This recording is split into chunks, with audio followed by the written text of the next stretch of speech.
So the other day, I was talking with one of you, and seems like maybe you all are getting confused between raspberries, black raspberries, and blackberries.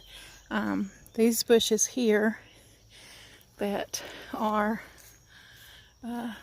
all along the side of my house, these are black raspberries or black cap raspberries. And there's a few ways that you can tell that this is a raspberry bush and not a blackberry bush. One way to tell is you'll notice this is new growth. So this is a shoot it sent up in the spring, and it doesn't bear berries until the second or sometimes third year. And it'll have like a bluish green cast to the stem. Blackberries don't have that coloration, that sort of waxy. And you'll also notice when you look, there's thorns, but the stem itself is smooth. There's no ridges, and blackberry bushes have a ridge. And another way that you can tell, let's see here, I'm going to pull this little black raspberry. See, there, it's hollow on the inside. So this is a little cap, and you can see the little nub that's left. Blackberries aren't a cap. They're solid there. But you can have that red raspberry, which is a little sweeter. Black cap raspberries have sort of a tangy taste to them. But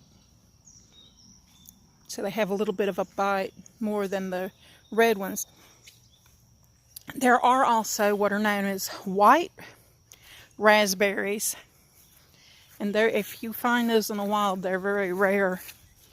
My great-grandparents had some of those in a place that's called Monster Road out near Flatwoods and in Dungannon in Scott County. Now this is a blackberry bush. It's on the other side of my yard. They're not ready yet. I don't know if you can see. You see how the seeds are different? The leaves are a little different. And if you look at the stem, there's ridges. See, it's ridged. It's not smooth like a raspberry. And the berries themselves are different. But these are probably the first week of July. They may start getting ripe, but they aren't ripe yet. We have quite a few on this bush. This is a bush I transplanted a few years ago from the fence line. And then we got these neighbors that they cut the ones that were on the fence line. So I'm glad I moved that. Here's another one. And the deer, they like the leaves, and they've been eating that. And the deer and the bears have also been coming and eating some of my raspberries. So I've got 3 quarts ripe and put in the freezer so far, and we harvested a couple of more quarts that I put in a cobbler with some that I've had from last year. Here's my potatoes. They're been over where I watered them earlier today. And I planted some corn yesterday in between the rows. And I planted cucumber in that bed, yellow squash in that one, zucchini in that one. Over there is my pumpkin. You'll notice I've got cardboard down because I'm slowly adding dirt and leaves and compost, and I'm expanding my bed, but I've already doubled the size. And of course my green onions.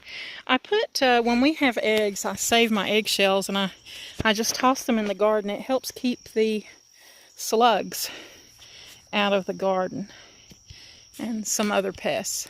So I didn't plant tomatoes this year. Oh, we got a little onion. It must have gotten pulled by accident yesterday. A little green onion. I'll take him in chop him up and put him in a salad.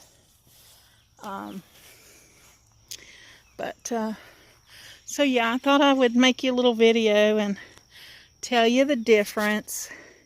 Oh, that was where I was making compost, that old little